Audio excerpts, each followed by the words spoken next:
Hello, welcome back. This is KrazyBatLady, and today I wanted to talk about 10 things that I really don't like about Genshin Impact. I had just made a video about 10 things I really like about Genshin Impact, and I wanted to get a couple of things off of my chest in this video. So I just want to get one point across here. I'm not going to go over the really obvious big problems like the bad gacha rates, the resin, the predatory microtransactions, and petting animals, all the big stuff. I'm going to go over more deep things that really bother me about the game. And do keep in mind, this is one of my favorite games. I love this game a lot, but it is by no means a perfect game. So without further ado, let's jump right into it to number one, experience books. Now, I feel like this is something that really needs to be addressed because I find this super duper annoying that the only way to level up your characters is through these books.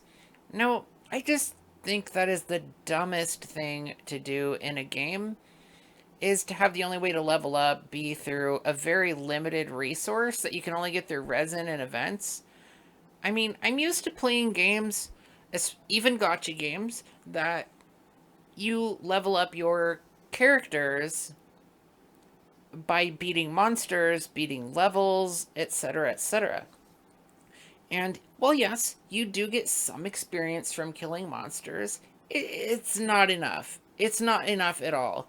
Like, I feel like they could raise it maybe 10 times, and that would be enough to be able to actually farm experience. And even after you get to a certain level, it still wouldn't be very much, even at 10 times. I mean, take a look at how many of these purple heroes wits you need to level an 81 character to 90. You need 162. That's insane. And just think about when they raise the level cap to 100. What are you going to need? Like 400 of them?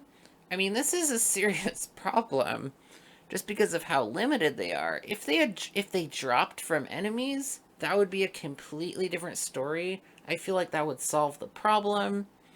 Like obviously they'd have different drop rates, but that would make it a lot more palatable.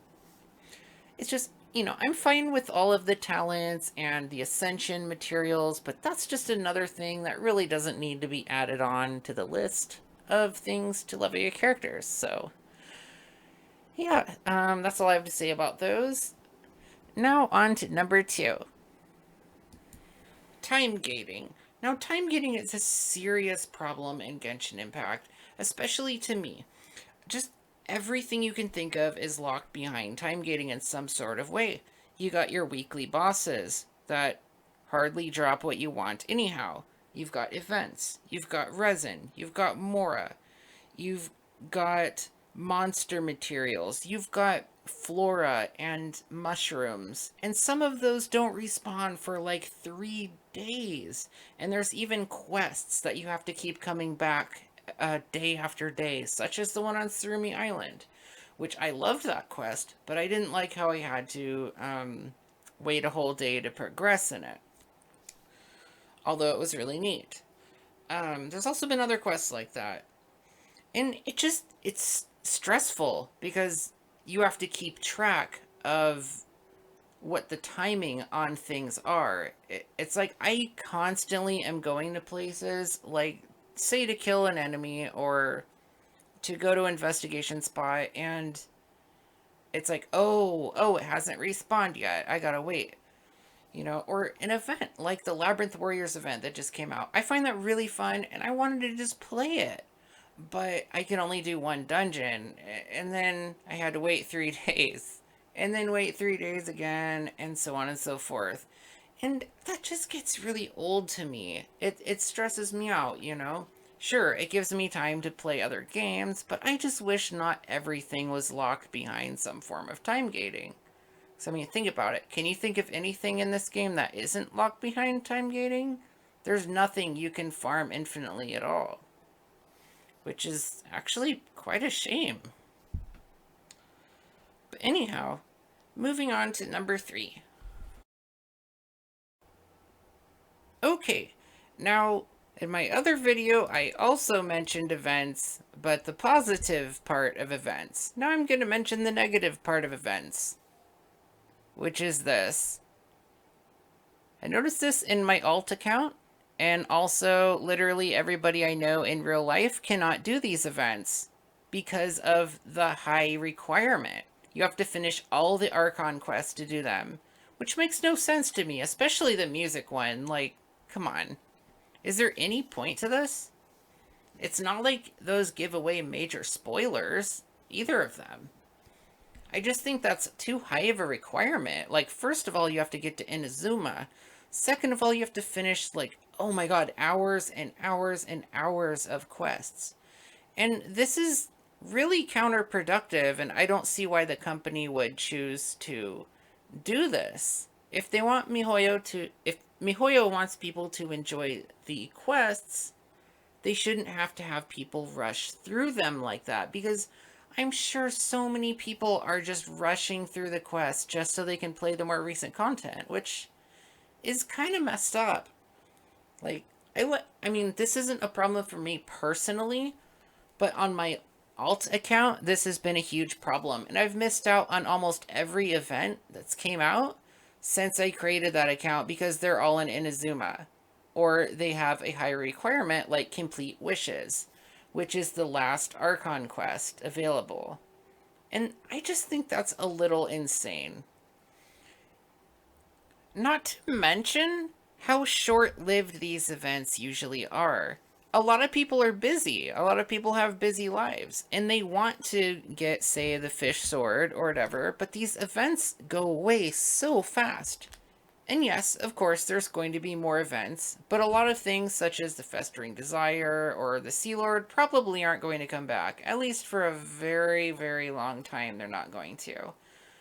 So, I just feel like the events could stick around a little longer since, you know, they are time limited and they have stuff that is only available through that event. Anyhow, moving on to number 4. Alright, I bet you didn't see this one coming. Artifact RNG. That's right. The bane of our existence playing this game. Jesus. There are 7 layers of RNG to getting your perfect artifact. First of all, you have to get the right set. Then you have to get the right piece. Then you have to get the right main stat. Then you have to get desirable substats. And then hopefully you get 4 substats. Not to mention, hopefully those substats are high. And then rolling the correct substats. Even if it was half the resin cost, you would still get so much garbage. Like, this is a huge problem. Even if they just removed 2 of those layers, it would still be taking forever to get good artifacts. Like, let's say you could just choose the set and choose the piece and snipe those. It would still take forever, but it would be a lot less painful. I mean, yeah, you'd still get those defense artifacts, but you'd at least be getting the right piece, right? Anyhow, moving on to number 5. I honestly just feel like there's too many fetch quests in this game. I feel like a lot of the story quests even are just go and get this, go and kill that, and come back. Now go and get this, bring it to this person. And, you know, I mean, that's pretty typical in a lot of games, but oh my god, it gets old. Don't lie to yourself, it gets old. Anyhow, moving on to number 6. Now, I imagine this has been mentioned by quite a few people, but let's say that you're a new player and you didn't know where the characters came from, and let's say you got right in Shogun,